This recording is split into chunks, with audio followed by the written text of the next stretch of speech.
¿Saben qué es lo que nunca me cuestioné durante la mayor parte de mi carrera? La lija. Simplemente asumía que era parte de la carpintería de la misma manera que lo es una cinta métrica. Preparas la madera, cortas las uniones, ensamblas y luego lijas. Grano 60, 120, 220, tal vez 320 si te sientes ambicioso. Esa era la rutina. Nunca lo pensé dos veces. Entonces, hace unos 8 años, pasé un fin de semana largo visitando un taller de muebles en el condado de Lancaster, en Pensilvania. Una operación Amish, 3 generaciones trabajando bajo el mismo techo. Y noté algo que me heló la sangre. No había ni una sola hoja de lija en todo el taller. Ni en los bancos, ni en los cajones, ni en la basura. Le pregunté al constructor mayor al respecto, y él simplemente sonrió y pasó su mano por la superficie de una mesa de nogal que estaban terminando. La toqué yo mismo. Era la superficie más lisa y luminosa que jamás había sentido en una pieza de madera. Mejor que cualquier cosa que yo hubiera lijado hasta grano 320. Y no había ni un solo rayón de lijado en ella. Ninguno. Hoy les voy a explicar exactamente qué usan los Amish en lugar de lija, por qué en realidad produce una superficie superior y cómo pueden empezar a aplicar estos métodos en su propio taller, incluso si han estado lijando toda su vida. Además, quédense hasta el final porque les mostraré un truco simple, su super con agua que usan los Amish para revisar sus superficies, y que cambió por completo mi forma de preparar la madera para el acabado. Así que esto es lo que la mayoría de nosotros no nos damos cuenta. La evitación de la lija por parte de los Amish no es una tradición peculiar o una restricción religiosa. Es una elección práctica arraigada en generaciones de comprensión de lo que realmente sucede en la superficie de la madera. Y una vez que entiendes el razonamiento detrás de esto, empiezas a ver la lija de manera muy diferente. Estos métodos producen mejores resultados y han sido probados durante siglos de fabricación de muebles finos. Aquí no hay magia, solo física pura aplicada a la fibra por manos que saben lo que hacen. He pasado años refinando esto en mi propio taller tras ese viaje y les aseguro que mis manos, viejas y curtidas, notan la diferencia cada día. No es nostalgia, es que funciona mejor. Cuando pasas un cepillo bien afilado y ves esa cinta de madera casi transparente salir rizada y tocas lo que queda debajo, es un mundo distinto al polvo asfixiante de la lijadora orbital. Es recuperar el control sobre el material en lugar de agredirlo, esperando que el grano más fino arregle el desastre del grano anterior. Es un cambio de mentalidad total, uno que me costó aceptar, pero del que ya no hay vuelta atrás. Permítanme darles un poco de contexto, porque en este oficio el trasfondo importa tanto como el ángulo de ataque de una cuchilla. La tradición de carpintería de los Amish en Pensilvania y Ohio no nació de la nada. Se remonta a los años 1700, cuando colonos de habla alemana trajeron consigo las tradiciones artesanales europeas al Nuevo Mundo. Estos hombres no eran aficionados, eran personas formadas en las rigurosas escuelas de ebanistería y carpintería germánicas, donde las herramientas manuales no eran un último recurso por falta de electricidad, sino la tecnología primaria y más avanzada de su tiempo. Lo que me fascinó al entrar en aquel taller en Lancaster fue entender que, debido a que las comunidades Amish han mantenido una relación deliberada y crítica con la tecnología, adoptando solo lo aquello que genuinamente mejora su trabajo y su vida. Esos métodos manuales nunca fueron reemplazados por el ruido y el polvo de las máquinas modernas. No se quedaron estancados, simplemente se refinaron durante 3 siglos. Quiero ser muy claro aquí porque no pretendo romantizar esto de forma vacía. Los constructores Amish con los que he pasado tiempo no trabajan así por ser pintorescos o para atraer turistas. Lo hacen porque funciona mejor. Son los artesanos más prácticos que he conocido en mis 2 décadas de oficio. En sus talleres, cada decisión tiene una razón técnica detrás, y esa razón casi siempre se reduce a la calidad del producto final o a la eficiencia del proceso. Cuando le pregunté a aquel ebanista anciano por qué no usaban lija, no me dio una respuesta filosófica sobre la sencillez de la vida. Me miró a los ojos y me dijo: ¿por qué querría rayar la madera para después intentar arreglar los rayones? Esa sola frase hizo que algo hiciera clic en mi cabeza y cambió para siempre mi forma de entender la preparación de superficies. El principio clave es este, y es algo que la industria de los abrasivos no quiere que analicemos demasiado. Cuando lijas madera, incluso con granos muy finos, lo que estás haciendo es arrastrar partículas abrasivas a través de la superficie. Esas partículas, por muy pequeñas que sean, desgarran y aplastan las fibras de la madera. Si pusiéramos una superficie lijada bajo un microscopio, no veríamos un plano liso, veríamos un campo que ha sido arado. Las fibras están deshilachadas, rotas y dobladas en direcciones aleatorias. Cuando aplicas un acabado, ya sea aceite, barniz o goma laca sobre esa superficie, el líquido penetra en esas fibras rotas de manera desigual. La luz que golpea la madera se dispersa en todas direcciones debido a esa rugosidad microscópica. Por eso las superficies lijadas, aunque al tacto parezcan suaves, nunca tienen esa profundidad visual ni esa claridad que ves en los muebles de museo o en las piezas Amish de alta gama. Se ven ligeramente turbias, como si hubiera una neblina entre tu ojo y la veta. El enfoque que aprendí allí es fundamentalmente distinto. En lugar de erosionar la superficie por abrasión, ellos cortan las fibras de forma limpia usando herramientas de filo real. Un cepillo de mano debidamente ajustado o una rasqueta de gabinete bien afilada no desgarran la madera, la rebanan. Bajo el microscopio, una superficie cortada parece un césped recién segado con una cuchilla quirúrgica. Las fibras están cortadas al mismo nivel, sin aplastarse, con los poros abiertos y limpios. Cuando el acabado toca esa superficie, se absorbe de forma uniforme y la luz se refleja de vuelta de una manera consistente y profunda. Ese es el famoso brillo o resplandor de los muebles antiguos. No es un acabado secreto guardado bajo llave, es una superficie secreta. Durante años yo intenté compensar una mala preparación de superficie aplicando más capas de barniz, pensando que el brillo vendría del producto químico. Estaba equivocado. El brillo viene de la integridad de la fibra de madera. Si destruyes la fibra con lija de grano 80 desde el principio, estás luchando una batalla perdida contra la física de la luz antes de empezar a barnizar. Al entender esto, comprendes por qué esos maestros no ven la lija como una herramienta, sino como un obstáculo que empaña la belleza natural del material que tanto nos cuesta conseguir. Para entender cómo estos hombres logran superficies que parecen emitir luz propia, hay que empezar por el cimiento de todo su flujo de trabajo, el cepillo de suavizado, lo que nosotros conocemos como el smoothing plane. En los talleres que visité, la herramienta reina para el acabado final no es una lijadora de banda ni una orbital, sino un cepillo de banco número 4 o 4,5. Pero no se confundan, no es el cepillo que sacas de la caja y empiezas a usar. Es una herramienta afinada para una tarea casi quirúrgica. Mientras que la mayoría de los carpinteros modernos usamos el cepillo para dimensionar la madera y luego pasamos a la lija para limpiar, los Amish usan el cepillo de suavizado para eliminar la necesidad de lija por completo.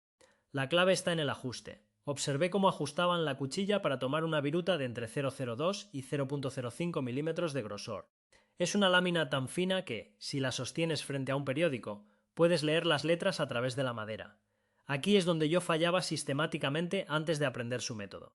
Yo solía dejar el rompevirutas, esa pieza metálica que va sobre la cuchilla, a unos 2 o 3 milímetros del filo. Los maestros Amish lo sitúan a menos de 0,8 milímetros, casi rozando el borde cortante.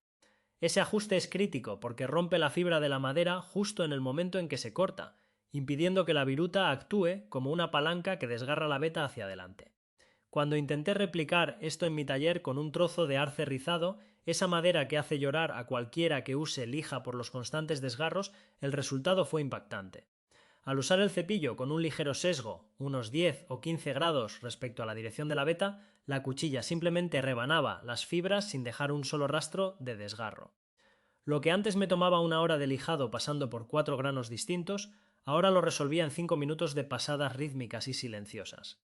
El sonido no es el de una máquina gritando, es un shh metálico y constante que te indica que la superficie está quedando como un espejo. La segunda herramienta que cambió mi percepción fue la rasqueta de gabinete. No me refiero solo a la rasqueta de tarjeta manual, que también usan, sino a la rasqueta de bastidor, como los modelos número 80 o número 12. En un taller Amish, esta herramienta se trata como un segundo cepillo de acabado. Se utiliza inmediatamente después del cepillado en zonas de veta especialmente rebelde, alrededor de nudos o donde el sentido de la fibra cambia de forma impredecible. El secreto de la rasqueta no es la abrasión, sino la creación de una microrrebarba o gancho en el borde de una placa de acero templado. Pasé años evitando las rasquetas porque no sabía afilarlas bien. Pensaba que solo generaban polvo fino y que mis manos se cansaban sin ver resultados. Uno de los constructores me enseñó su técnica y me sentí un novato. Primero, rectificaba el borde a 90 grados con una lima fina de grano simple. Luego, asentaba esa cara en una piedra de grano medio para eliminar las marcas de la lima. El paso final, el que yo siempre hacía mal, era el bruñido. Con un bruñidor de acero endurecido, daba 3 pasadas firmes con una inclinación de apenas 5 grados. No hace falta fuerza bruta, hace falta precisión. En 90 segundos tenía una herramienta que, al pasarla por la madera, no sacaba polvo, sino virutas transparentes y rizadas, casi como hilos de seda. Me explicó que ellos vuelven a pasar el bruñidor cada 15 o 20 minutos de uso. Esa es la disciplina que nos falta en los talleres modernos. Preferimos seguir lijando con un papel desgastado que detenernos 2 minutos a recuperar el filo real. Cuando la rasqueta está afilada, la madera adquiere una suavidad que la lija jamás podrá emular, porque no estás aplastando el poro. Lo estás dejando abierto y limpio. La tercera técnica que me rompió los esquemas involucra la cuchilla de tracción y el bastren, herramientas que muchos consideran reliquias decorativas. En la mayoría de los talleres, para redondear un borde o dar forma a una pata, se recurre a la fresadora o una lijadora de banda. Los amis lo hacen a mano, y lo hacen más rápido. La cuchilla de tracción, una hoja ancha con dos mangos que tiras hacia tu cuerpo, permite remover material de forma masiva con un control absoluto. Si la cuchilla tiene un bisel de 25 grados y está bien asentada, puedes pasar de un bloque cuadrado a una pata cónica en cuestión de minutos. Luego entra el bastren, que es básicamente un cepillo miniatura con una suela muy corta diseñado para curvas. Vi a un artesano dar forma y suavizar 4 patas de una silla tipo Windsor, en menos tiempo del que yo tardaría en buscar la fresa adecuada y ajustar la altura de L, a mesa de la fresadora. Lo que me impactó no fue solo la velocidad, sino el acabado superficial. Al usar un bastren con una cuchilla afilada a 30 grados y pulida hasta el espejo, la superficie curva resultante no necesita lija. Está lista. No hay marcas de quemaduras por revoluciones de la fresa. No hay marcas de vibración. Es una transición fluida que el ojo percibe como orgánica. Cuando pasas la mano por un borde redondeado con un bastren, sientes las facetas microscópicas del corte manual. Algo que le da al mueble una personalidad y una honestidad técnica que la lija borra por completo al uniformarlo todo de forma artificial. Después del cepillado y el raspado, algunos maestros dan un paso adicional que yo nunca había visto: el bruñido de la madera virgen. Toman una pieza de madera muy dura y lisa, o a veces el dorso pulido de una gubia curva, y frotan la superficie con firmeza. Lo que ocurre aquí es una densificación mecánica de las fibras exteriores. Estás comprimiendo los poros antes de aplicar cualquier acabado. Hice la prueba en mi taller con una tabla de pino. Pasé un punzón por la zona bruñida y apenas dejó una marca superficial, mientras que en la zona simplemente lijada, el mismo punzón se hundió creando un surco profundo. Al aplicar aceite de linaza después de este proceso, la madera no chupa el acabado de forma sedienta y desigual, lo acepta con una regularidad asombrosa. El resultado en maderas como el cerezo es un resplandor profundo que parece venir desde dentro de la tabla. Un constructor en el condado de Halls me mostró un aparador que, tras 6 meses de envejecimiento, tenía una pátina que yo solo había visto en piezas de hace 200 años. Me confesó que ese bruñido final le tomaba 10 minutos para un panel grande. Un tiempo irrisorio comparado con las horas que perdemos intentando cerrar el poro con granos de lija de 400 o 600, que solo terminan embotando la veta. Todo esto se sostiene sobre una base que nosotros solemos ignorar: la selección cooperativa de la madera. Los amis eligen las especies no solo por su estética, sino por cómo responden a las herramientas de corte. El cerezo es su favorito, porque se deja cepillar como si fuera mantequilla cuando el filo es el adecuado. El nogal negro lo aprecian porque, aunque tiene una veta entrelazada, se deja raspar de forma magnífica y absorbe los aceites con una riqueza tonal única. Incluso usan el álamo para los interiores de los cajones porque es lo suficientemente blando para cepillarlo sin esfuerzo y lo suficientemente estable para no deformarse. Yo solía comprar cualquier tabla con un dibujo bonito y luego luchaba contra ella durante horas. Ellos eligen maderas que colaboran con el artesano.